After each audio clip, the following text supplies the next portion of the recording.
ब्रह्मा पुराण ग्रंथ का आज दूसरा दिवस है। मुनि बोले, साधु शिरोमणे, आप पुराण, तंत्र, छहों शास्त्र, इतिहास तथा देवताओं और दैत्यों के जन्म, कर्म एवं चरित्र से जानते हैं। वेद, शास्त्र, पुराण, महाभारत तथा मोक्ष शास्त्र में कोई भी यात ऐसी नहीं है जो आपको ज्ञात न हो। पहामते, आप सर्वज्ञ हैं, अतः हम आपसे कुछ प्रश्नों का उत्तर सुनना चाहते हैं। बताइए, यह समस्त जगत कैसे उत्पन्न हुआ? भविष्य में इसकी क्या दशा होगी? स्थावर जगम रूप संसार सृष्टि से पहले कहाँ लीन था और फिर कहाँ लीन होगा? लोमहर्षण जी ने कहा, जो निर्विकार, शुद्ध, नित्य परमात्मा, सदा एक रूप और सर्वम्विजी हैं, उन भगवान विष्णु को नमस्कार है, जो ब्रह्मा और शिव रूप से जगत की उत्पत्ति, पालन तथा संहार करने वाले हैं, जो भक्तों को संसार सागर से तारने वाले हैं। उन भगवानों को प्रणाम है, जो एक होकर भी अनेक रूप धारण करते हैं, स्थूल और सूक्ष्म सब जिनके ही स्वरूप है, जो अव्यक्त, कारण और व्यक्त, कार्य, रूप तथा मोक्ष के हेतु हैं। उन भगवान विष्णु को नमस्कार है, जो जगत की उत्पत्ति, पालन और संहार करने वाले हैं।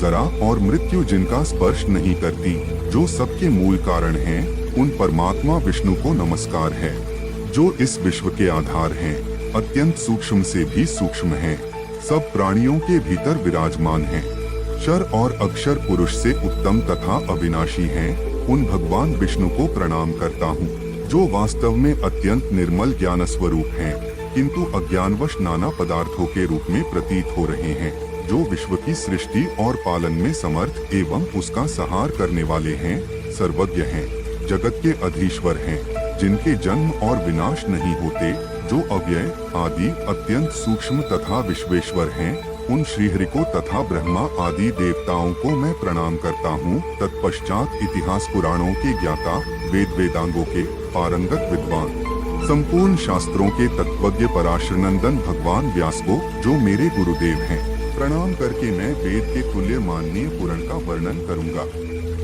पूर्व काल में दक्ष आदि श्रेष्ठ मुनियों के पूछने पर कमलयोनि भगवान ब्रह्मा जी ने जो सुनाई थी, वही पापनाशिनी कथा मैं इस समय कहूँगा। मेरी वह कथा बहुत ही विचित्र और अनेक अर्थों वाली होगी। उसमें श्रुतियों के अर्थ का विस्तार होगा। जो इस कथा को सदा अपने हृदय में धारण करेगा अथवा निरंतर सुनेगा, वह अपनी वंश परंपरा को कायम रखते हुए स्वर्गलोक में प्रतिष्ठित होगा। जो नित्य सत्सत स्वरूप तथा कारणभूत अव्यक्त प्रकृति है, उसी को प्रधान कहते हैं। उसी से पुरुष ने इस विश्व का निर्माण किया है। मुनिवरों, अमित तेजस्वी ब्रह्मा जी को ही पुरुष समझो। वे समस्त प्राणियों की सृष्टि करने वाले तथा भगवान नारायण के आश्रित है।